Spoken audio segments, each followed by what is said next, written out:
Good morning, everybody. As you can see, it's a little darker than usual. It's pretty early, but I really wanted to get this one out there.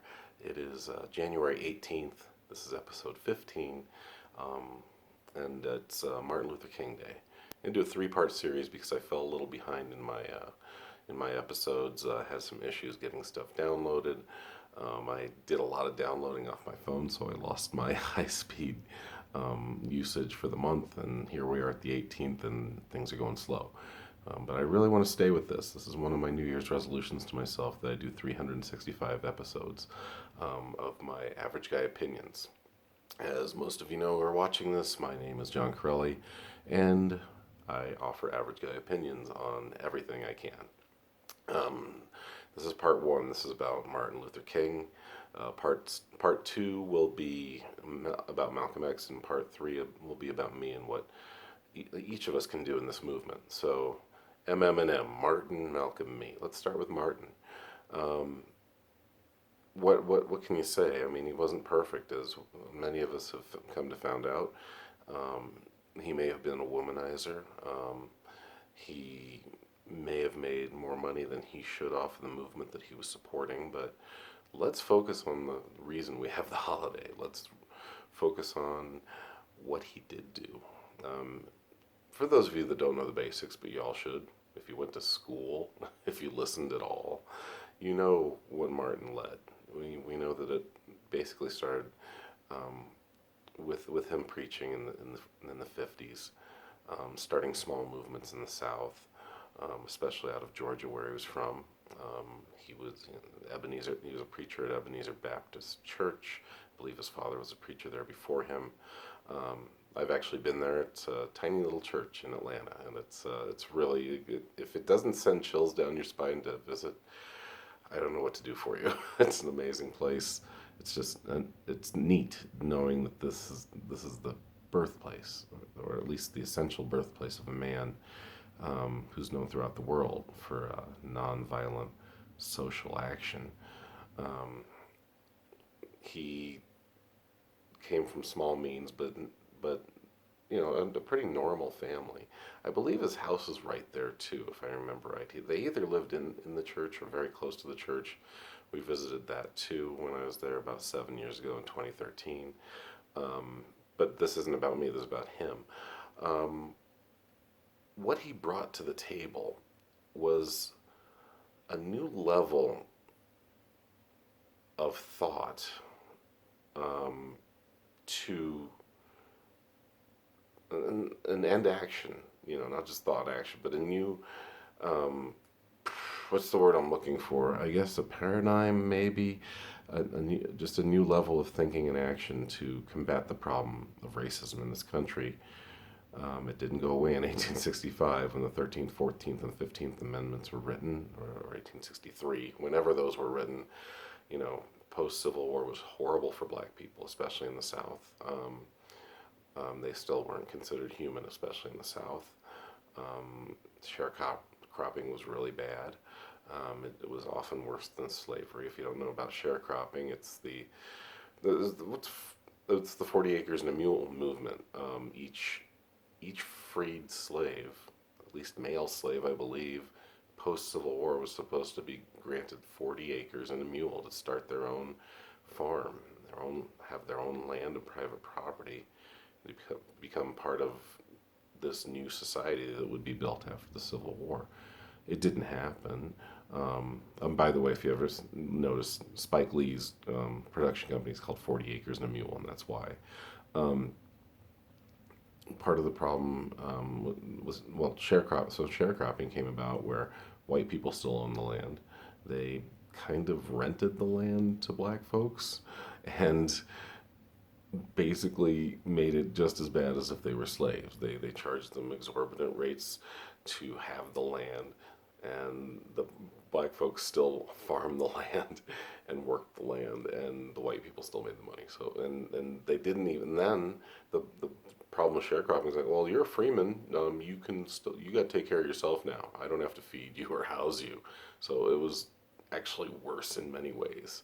Sharecropping was pretty horrific, and pretty much led to the Jim Crow laws that exist, really, that in a way still exist today. Technically, Jim Crow's laws don't exist anymore after the Civil Rights Act of 1964, but we're still experiencing that systemic racism, which has been really the battle cry of BLM this past year, and is an accurate battle cry. It's exactly what it is. It's systemic. It's based on the color of your skin. But back to Martin. He was kind of controversial for his day. People, obviously, white people were not as threatened. They were somewhat threatened. There was fear of loss of jobs to black folks. There was fear of integration of cities and suburbs.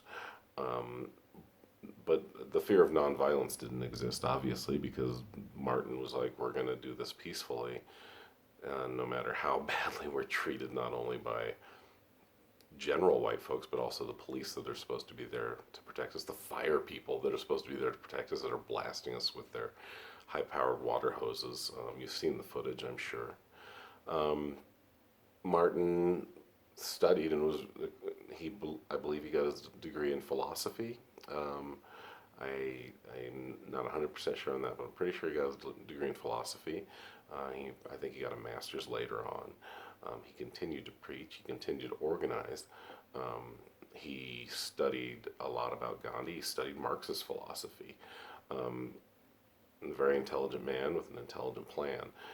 He knew that there would be numbers. He knew that not only black people would obviously be behind this, he knew a lot of white people would obviously be behind this. And a lot of Jewish people obviously went hand in hand in the marches. Um, and unfortunately, it took white people getting killed. I believe it was 1963, maybe earlier than that, maybe 62, when many of you know this, 3 white students went down there.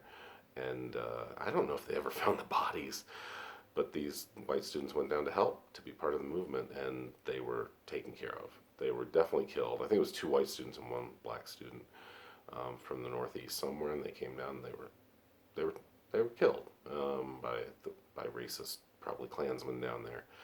Um, and that's when the movement really started, which is a really sad statement. Once again, it took white people being killed for white people to really, really care about this movement. Um, but Martin, Martin did his thing. He had a focus and he had a goal, and that goal um, came through. Part of it came through with the success of the Montgomery bus boycott, right? They knew that, hey, mostly black people, mostly poor people are using public transportation. And hey, look at this. A lot of black people work. And so a lot of white business owners are getting upset because their mostly black staff can't show up because they can't just drive their cars because they don't have them. And the buses are shut down. So we got to let black people actually sit if there's a seat and not make black people move if a white person gets on and goes up. It's my seat because I'm white. That's what happened. Also, of course, there were the subsequent successes of the Voting Rights Act.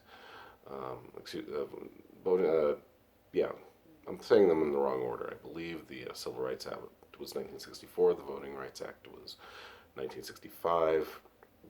Once again, we are seeing today, I'm going to call it 2020, it's 2021, but we saw in 2020 that those laws are not being upheld. We've seen it a lot the last 2 decades, especially in the South.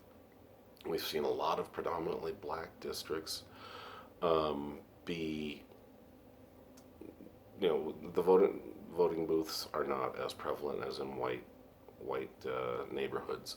They are not as efficient. There's a lot of problems. There's voter suppression where, oh, you need an ID here, or you need 2 forms of ID, or you need something different. The caveats are different to vote here than they are in the white neighborhoods. That's a problem. Voting Rights Act should have taken care of that. It hasn't as much as we'd like it to. Civil Rights Act also did many things that should have been prevalent, should have been a non-issue today. But Martin Luther King got those things done. I'm here at 10 minutes. Talked a little bit more about myself than Martin Luther King. Hopefully you learned something. Hopefully I learned something. Hopefully we all back this movement. I'll be back soon with part 2, Malcolm, what he did to help the civil rights movement. Peace.